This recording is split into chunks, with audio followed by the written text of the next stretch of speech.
So I have a very unique honor to be with Hindou Oumarou Ibrahim, who, through the United Nations Non-Governmental Liaison Service, our office was selected from hundreds and hundreds of applications that came in from around the world for who would be the civil society speaker in the opening ceremony as the Paris Agreement was signed today. So 22 people from around the world reviewed all the applications, and the top candidate was Hindou, and then the Secretary General's office also offered her this opportunity. So welcome, Hindou. You also represented in 3 languages, which really channels a global spirit. So we'd like to hear from you what it meant to be called upon in this way from civil society around the world to bring your voice and your community's needs and interests to the United Nations. Thank you very much, Susan, and I'm so proud to represent all the civil society, but not only the civil society as organization, but all those communities who are impacted, who do not hear about this Paris Agreement or such of word of the negotiation, NDC, climate change, and others, but who are back suffering by the impact of the climate change. I'm so proud to represent them here. So then this experience, for me, in my head, it was so stressing that, I'm going to talk in front of the head of state. There are so many, and what I'm going to tell them. But when I was up to the podium, all my mind went back to my people, to my community, to my mom, and thinking about how they are suffering and how they are fighting for the survival, and look at these people who are taking the decision on their behalf, how to make them understand the issues. So that was really how I feel. Then it's normal for me, this message to be understood by all the audience. That's why I shift from English to French to Arabic. I wish that they hear me and they will act. Thank you, Hindou. So now that you've delivered your words and your spirit to the United Nations, what are you hoping that this institution and these governments might carry forward to your community? I think for the government first, it's a good opportunity and engagement that they are signing the agreement. But the big work is still, they have to ratify it. Then they have to translate all what they ratify through the national legislations, then start to implement it. Then I'm counting on them. This agreement is not the same as the others. This agreement needs to be involve every individual person. It's not have to happen just between institutions, but for the people and by the peoples. So hopefully they will do that. I think for the UN, they are doing an incredible job.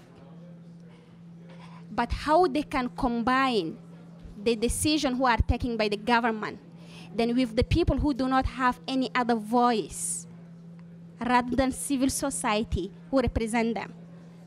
So implementation is important, having role of the UN, but it's UN who have to ensure the implementation, because those countries, if they ratify it, who is going to do the police?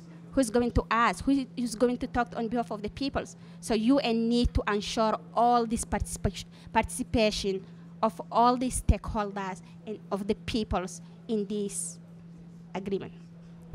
And I know in the UN FCCC process that you have been helping significantly to organize indigenous peoples' contributions to the negotiations. What do you think the UN could do to be more effective in terms of its relationship with indigenous peoples and civil society as a whole to help ensure the implementation is strongest? So indigenous peoples is one of the 9 major groups who are representing at the UN.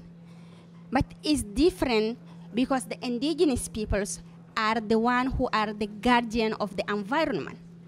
Then most of them do not know how to get to the process.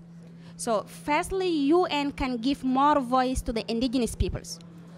Listen from indigenous people rather than telling them what they have to do, because we do have the solutions ourselves.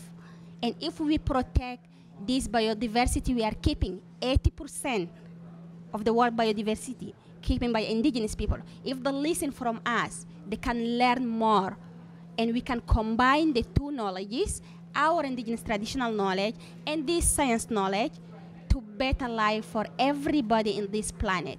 So we want to have more representation and more voice. And I also understand that even in your own community, you're working in a participatory way with youth and with women in particular, even those who haven't had the chance to go to school, to ensure that they have the opportunity on your community planning to protect natural resources and other factors. Could you tell us a little bit more about how you're working in that way? Yeah, in my community, we have 0.1% who get the chance to go to school. I'm one of them. They can count us, we are less than 10. And no one from the communities who get bachelor except 2. So that means the representation is really nothing. So what we do from the community to involve them is using another way, another strategy than the normal standard one. So we use the 3D mapping, who is a tools that we build the map with the kids, with the women, with the man, and we help how to figure out all the knowledges. And women get the voice there, because traditionally it's men who are taking the voice. So then they come back and they decide who will be doing what, how we can manage sustainably our natural resources, how we can resolve conflict, and how they can decide for them development. Because government doing always the project that they want to do. Then they say, you didn't went to school, we cannot hold a workshop with you, then you participate. Then we say these tools can help them to say they didn't went to school, but they know better than environment. Then they can tell the government, we don't want to have water here because it's our protected area, but we want to have a school because this is our priority. So these are the tools who help us to manage our natural resources, but to give more voice into the decision making that we are doing. So in our work at the United Nations Non-Governmental Liaison Service, here at the UN, we are really questioning a lot who is an expert, who is expert enough to come and speak at the UN, for example. This is an active debate that many people have here. We want to open that up more. We believe that everyone is an expert in something, and that the policies that will affect them, they should have a voice in them. So can you characterize in conclusion the various types of knowledge and insights and spirit and whatever someone here might interpret as expertise that you would like to see your community have even more opportunity to bring? Let me tell you that when we talk about the expertise, it's coming back to talking about like science also. So then people used to the expert or the scientists are those who went to the school who have a big diploma. But no, everyone is expert in his way. So that's why UN need also to think broad of having diploma as expert, but how we can using all our single knowledge as expert and combine both of them. That will be the wonderful for all the United Nations. Thank you so much, Hindou. It's a pleasure.